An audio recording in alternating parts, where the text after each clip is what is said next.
Ladies and gentlemen, welcome to the Parenting Program channel. I am your host, Kung Fu Guy Jeremy. So let's get right to it. I had a question, talking about this idea of love languages. And if you haven't read the book, you should definitely go check out the 5 Love Languages. Very insightful book. And something I want you to think about is how you give love and how you receive love. That influences a lot of what goes on in a lot of relationships and a lot of couples. So someone's constantly like doing things for the other person. A lot of guys do this. They do a lot of what's called acts of service. And if you don't know real quick, the 5 love languages: number 1, acts of service. Number 2 is gifts, buying stuff for people. Number 3 is quality time. Number 4 is physical touch. And number 5 is words of affirmation. And so these are the 5 primary ways that people can give and receive love. And a lot of times what happens is in a relationship, we tend to give the style of love that we want to receive. So as an example, guys, like I said before, a lot of guys do a lot of acts of service. They want to show how I feel about you by the things I do for you. If I didn't love you, I wouldn't do this or that or the other. And then, they want to have some sort of reciprocity. And then maybe the woman that they're in love with, maybe for her it's words of affirmation. It's like, yeah, you do all this stuff, but you never tell me how you feel. You never tell me that you care. And the guy's like, but I did all this stuff. Words?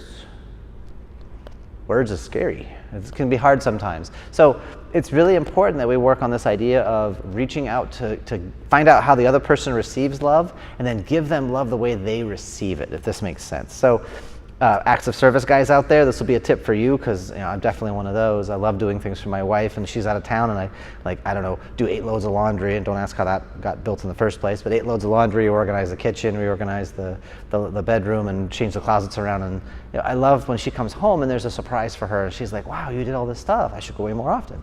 No, don't go away, but if you do, I like to do things to surprise you. Well, for her, I know that among her top love languages, and usually most people have 2 that are primary, quality time is definitely a high level for her.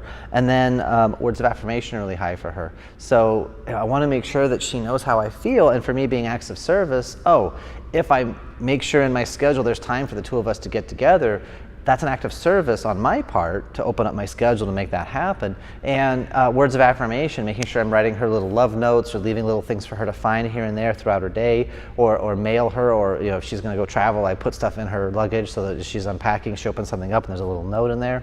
For me, those are acts of service, but for her, those are received as words of affirmation. Does this make sense?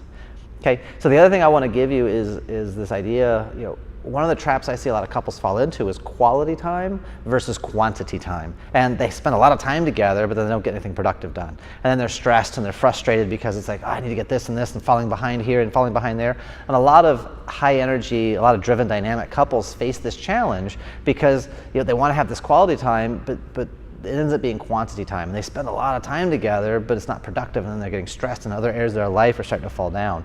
So what can you do to create quality time? Well, can you exercise together? Like get up a little bit earlier, kids are still asleep, get up and go for a run or work out downstairs or whatever your life situation gives you. Can you schedule, definitely schedule at least 1 weekly date, just the 2 of you. You get away from the kids, you get away from the family. It's not mommy, it's not daddy.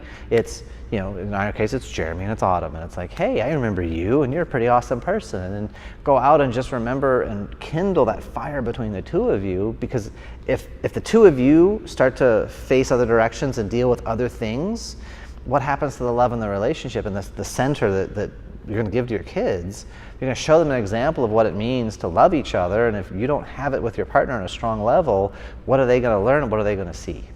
Does that make sense?